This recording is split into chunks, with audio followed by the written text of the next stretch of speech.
واللہ تو یہ خدا سے ٹکرانے والے جو آج بم بارود ہتھیار بنا کر دنیا کے خدا بننے کی کوشش کر رہے ہیں، انہیں یاد رکھنا چاہیے کہ اصل میرا رب سپر پاور ہے، اور جب وہ گرفت فرمائے تو پھر کوئی بچا نہیں سکتا۔ خدا کے سامنے آج ہمارے ملک کے بھی وہ لوگ جو خدا کی خدائی اور وحدانیت سمدیت کا مذاق اڑاتے ہیں نا، انہیں بھی ہوش میں آنا چاہیے۔ امریکہ کے اندر خدا کا مذاق اڑایا گیا، انجام ہمارے سامنے ہے۔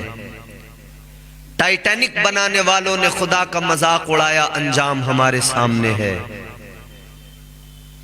اگر تم خدا کا مذاق اڑاؤ گے تو یہ مت سمجھ لینا کہ فوری طور پہ اگر کوئی اللہ نے تم پر عذاب نہیں بھیجا یا گرفت نہیں فرمائی تو تم بچ گئے۔ یہاں بھی نہیں بچو گے، قبر میں بھی نہیں بچو گے، آخرت میں تو ٹھکانہ جہنم ہی ہوگا۔ اللہ اکبر۔ یاد رکھنا اللہ تعالیٰ بڑی طاقت والا، امریکہ کی وہ میرا رب ہے، وہ میرا پروردگار ہے۔ جانتے ہو طاقت کے زوم میں تم اتراتے ہو۔ قارون کے خزانوں کا ذکر آپ نے سنا ہوگا، بڑے خزانے تھے اس کے پاس۔ یہاں تک ہم نے پڑھا کہ قارون کے اتنے خزانے کہ وہ اپنے خزانوں کی چابیاں، واقعی واللہ خزانے نہیں، خزانوں کی چابیاں سواریوں پر، اونٹوں پر، گدھوں پر لاد کر اس کے خزانوں کی چابیاں لے کر جایا جاتا تھا۔ اتنے خزانے تھے اس کے۔ واقعی ظلم کیا ہے امریکہ نے۔ مگر کیا نتیجہ نکلا؟ حضرت موسیٰ علیہ السلام نے جب اس سے فرمایا زکوٰۃ دے اپنے مال سے، پہلے تو کہنے لگا دے دوں گا، مگر جب اس نے حساب کتاب لگایا تو اس نے کہا میرا اتنا خزانہ، زکوٰۃ کا اماؤنٹ بھی بڑا بنا۔ اس نے کہا یہ تو بڑا مال جا رہا میرا، نیت بدل گئی۔ اس طریقے سے اب اس کے دماغ میں آیا کہ بھئی میں نہیں دوں گا۔ حضرت موسیٰ علیہ السلام نے جب اس نے کئی دن نکال دیے، پھر فرمایا بھئی زکوٰۃ دو، پھر نہیں دی۔